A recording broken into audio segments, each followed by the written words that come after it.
The country is embracing issue-based voting. Yes, there is some consideration for ethnic-based voting, but there is heavy consideration for issue-based voting.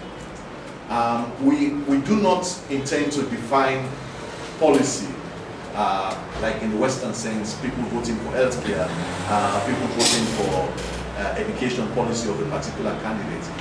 But we look at how Sierra Leoneans are gravitating towards issues in making electoral decisions, electoral choices. And two big issues that occupy minds of voters, which we sense, are issues around human security and livelihoods. Human security and livelihoods. And we can go into that in a minute. The SLPP that came out strong in the first round, with a slight win in the first round, there are some commentators that are saying that the success of the SLPP in the first round was a surprise because they were not really an effective opposition, we all know. So from our point of view, it's actually the APC that lost the votes and not the SLPP that actually won that won. That was Andrew Lavely, the Executive Director of Institute Governance Reform, speaking there. Andrew Lavely went on to state that based on data, the ruling party lost votes in different areas, including those previously tagged as theirs, as compared to voting in 2012. The SLPP made significant increase in some areas like Kono and Kambia, due to the fact that certain candidates campaigned based on issues and not tribal lines. We don't want people to say, no, Kono voted on the basis of tribalism. The people in the south and east voted on the basis of tribalism. The people in Kambia voted on the basis of tribalism. We want you to help us to challenge that characterization about Sierra Leone, that people just vote in Sierra Leone on the basis of tribalism.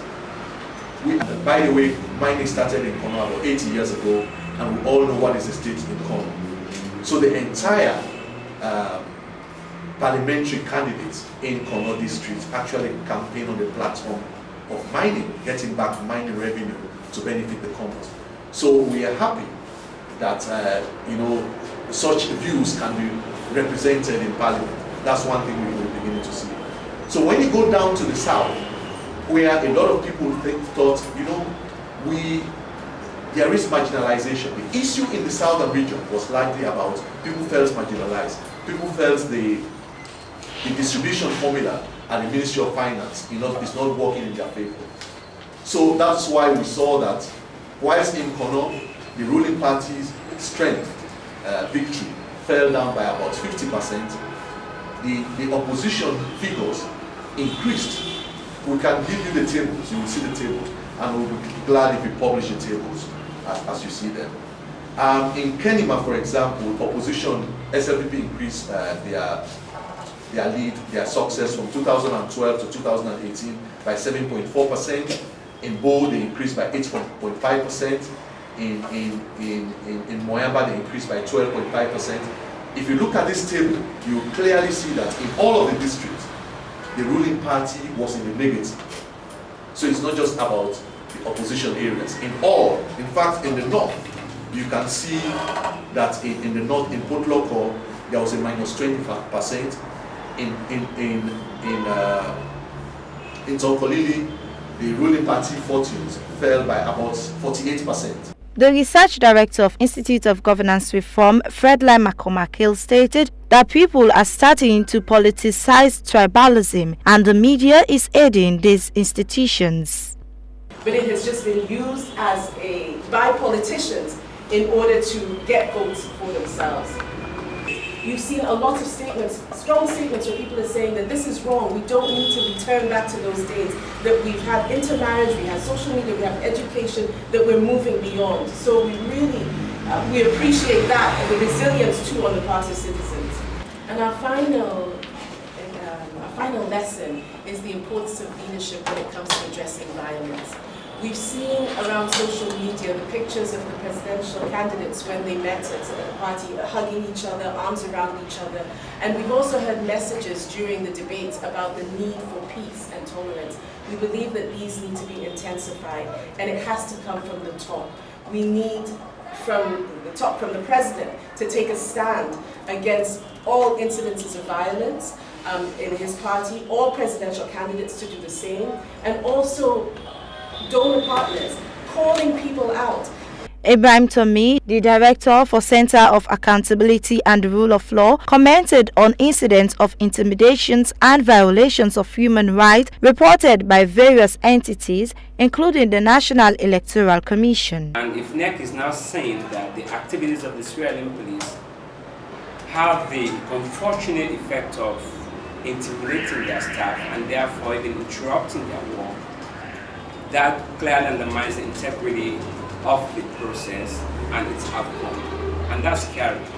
It's scary because we might get to 27 and NEC may come up maybe on the eve of 27 to say because of the actions of the Sierra Leone police, we couldn't complete preparation. And for every day that you delay the election, the conduct of the election, it's got implications, huge implications for our economy, for the political parties, the candidates, and all that. But there's something more serious than that. It really reflects poorly, in my opinion, on the leadership of the Sierra Leone police.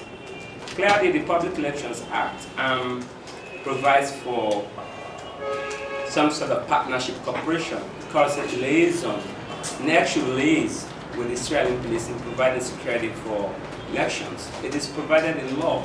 So it's not just pursuant to some MOU or memorandum of understanding. That's what the law provides.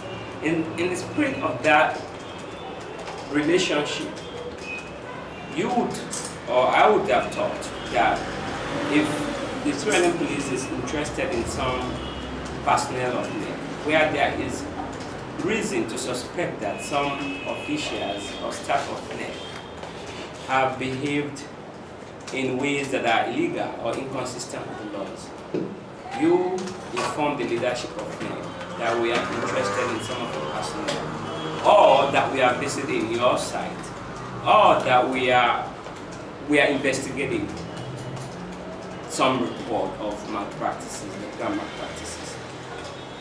That has not been done, according to the press release. Instead, the police has, as an institution, decided to authorize unwarranted visits, basically interrupting and causing fear, causing panic. It is important to note that all parties involved stated in one way or the other that Sierra Leone has not progressed much in terms of civil liberties. Sarah Kallay reporting for Star.